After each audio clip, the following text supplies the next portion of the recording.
ಒಂದು ಬಾರಿ ಇಡುವ ಗುಂಡ ಆಮೇಲೆ ಯಾರೋ ಕಾಯೋರು ನಿನ್ನ. ಒಂದು ಬಾರಿ ಕಣಕೋ ಮುನ್ನ ನೂರಾರು ಸಾರಿ ನೀ ಯೋಚೋದು ಚೆನ್ನ.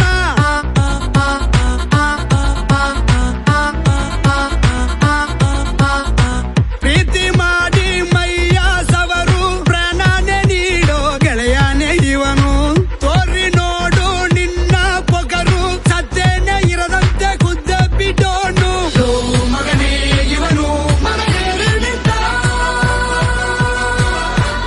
ಆ ಶಿವನೇ ಇವನ ಮೈಯಲ್ಲಿ ಕುಂತ. ನೋಡೋಕೆ ನೋಪಲು ಸಿಂಪಲ್ಲು ಇವನ